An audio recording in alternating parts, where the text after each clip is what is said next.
Hi മക്കളെ, ഇന്ന് നമ്മൾ നോക്കുന്നത് അക്ഷരമുറ്റം ക്വിസിൻ്റെ സബ് ജില്ലാ ക്വസ്റ്റ്യൻ പേപ്പറാണ്. ഹൈസ്കൂൾ വിഭാഗം ക്വസ്റ്റ്യൻ പേപ്പറാണ്. +2 വരെയുള്ള ക്വസ്റ്റ്യൻ പേപ്പർ നൽകിയിട്ടുണ്ട് കേട്ടോ. അതിൻ്റെ ലിങ്ക് ഡിസ്ക്രിപ്ഷനിൽ നൽകാം.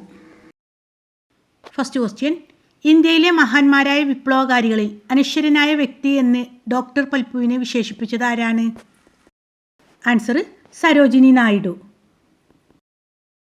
ChatGPT എല്ലാവർക്കും അറിയാം. ഈ നിർമ്മിത ബുദ്ധി ചാറ്റ്ബോട്ട് വികസിപ്പിച്ച കമ്പനി ഏത്? ആൻസർ: ഓപ്പൺ AI, US ആസ്ഥാനമായ ആർട്ടിഫിഷ്യൽ ഇൻ്റലിജൻസ് സ്ഥാപനം. 3. ഗ്രീൻ പീസ് എന്ന പരിസ്ഥിതി സംഘടനയുടെ ആസ്ഥാനം നെതർലൻഡ്സിൽ എവിടെയാണ്? ആംസ്റ്റർഡാം. 4. കർണാടകയിൽ 1824 ഇംഗ്ലീഷ് ഈസ്റ്റ് ഇന്ത്യ കമ്പനിക്കെതിരെ പടപൊരുതിയ കിട്ടൂരിലെ റാണി ആരാണ്? ആൻസർ: ചെന്നമ്മ. പച്ച + കുതിര, പച്ചക്കുതിര ഏത് സന്ധിക്ക് ഉദാഹരണമാണ്? ഓപ്ഷൻ നൽകിയിട്ടുണ്ട് അല്ലേ? ഫസ്റ്റത്തേതാണ് ആൻസർ, ദ്വിത്വസന്ധി. 6.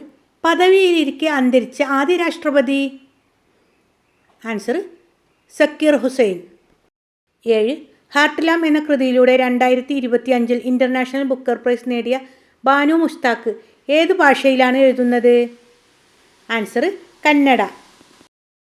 ഇന്ത്യ ആദ്യമായി T20 ലോകകപ്പ് ക്രിക്കറ്റ് നേടിയത് ഏത് രാജ്യത്ത് നടന്ന മത്സരത്തിലാണ്? ആൻസർ: ദക്ഷിണാഫ്രിക്ക. 9.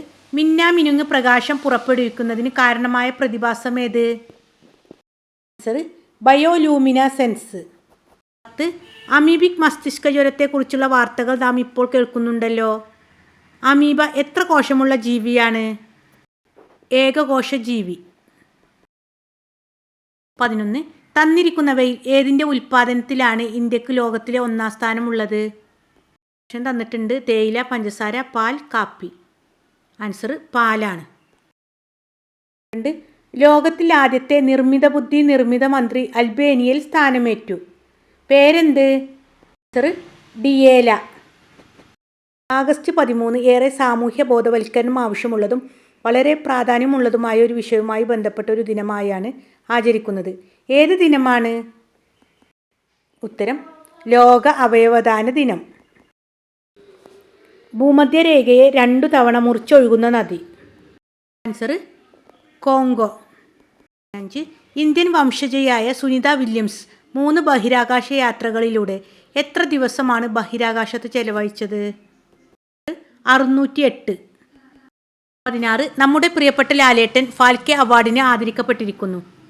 അക്ഷരമുറ്റത്തിൻ്റെ സ്വന്തം അംബാസിഡർ ആണല്ലോ അദ്ദേഹം.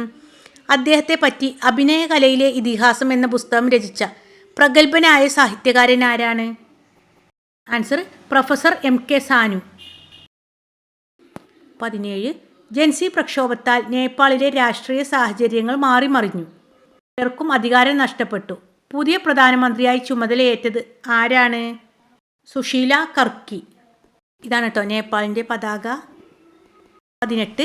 71ാമത് ദേശീയ ചലച്ചിത്ര പുരസ്കാരത്തിൽ മികച്ച സഹനടനുള്ള അവാർഡ് വിജയരാഘവനാണ് ലഭിച്ചത്. ഏത് സിനിമയിലെ അഭിനയത്തിനാണ്? ആൻസർ: പൂക്കാലം. 19. 1943 സെപ്റ്റംബർ 10 26-ാം വയസ്സിൽ ബ്രിട്ടീഷുകാർ തൂക്കിലേറ്റിയ മലയാളിയായ INA ബഡൻ? ആൻസർ: വക്കം അബ്ദുൽ ഖാദർ. തന്നിരിക്കുന്ന ചിത്രങ്ങളിൽ നിന്ന് ഒറ്റയാനെ കണ്ടെത്തുക. ആൻസർ: C ആണ്. അതൊഴികെ ബാക്കി എല്ലാ രൂപങ്ങളും വരകൾ ഉപയോഗിച്ച് 4ആയി ഭാഗിക്കപ്പെട്ടിരിക്കുന്നു. C മാത്രം 3ആയി ഭാഗിച്ചിരിക്കുന്നു. ക്വസ്റ്റ്യൻസ് ആണ്. 1. ലോകത്തിലെ ഏറ്റവും ദരിദ്രനായ പ്രസിഡന്റ് എന്നറിയപ്പെടുന്ന ലാറ്റിൻ അമേരിക്കൻ വിമോചന നായകൻ അടുത്തിടെയാണ് അന്തരിച്ചത്. ഉറുഗ്വേയിലെ മുൻ പ്രസിഡന്റായിരുന്ന ഇദ്ദേഹത്തിൻ്റെ പേരെന്ത്? ജോസെ മുയിക്ക. സ്മൃതി മന്ദാന ഏത് കളിയിലെ മികച്ച പ്രകടനത്തിലൂടെയാണ് ഇന്ത്യക്കാരുടെ അഭിമാനമായി മാറിയത്? Answer: cricket. ISRO തമിഴ്നാട്ടിൽ എവിടെയാണ് പുതിയ റോക്കറ്റ് വിക്ഷേപണ കേന്ദ്രം ആരംഭിക്കുന്നത്? ആൻസർ: കുലശേഖരപട്ടണം. 4. ഡാർവിൻ പോയിന്റ് മനുഷ്യ ശരീരത്തിൽ ഏത് അവയവത്തിലാണ് കാണുന്നത്? ചെവി. 2025 വിംബിൾട്ടൺ ടെന്നീസ് വനിതാ സിംഗിൾസ് കിരീടം നേടിയതാര്? ഇഗ സിയാടെക്. ഓക്കെ, എല്ലാവരും ഇനിയും നന്നായിട്ട് പഠിക്കുക, എല്ലാ ക്വിസ് പ്രോഗ്രാമിനും പങ്കെടുക്കുക. മക്കളെല്ലാവരും ഓക്കെ അല്ലേ? എല്ലാവരും ലൈക്ക് ചെയ്യാനും കമൻറ്റ് ബോക്സിൽ നിങ്ങളുടെ അഭിപ്രായങ്ങളൊക്കെ അറിയിക്കാനും മറക്കല്ലേ. Thanks for watching.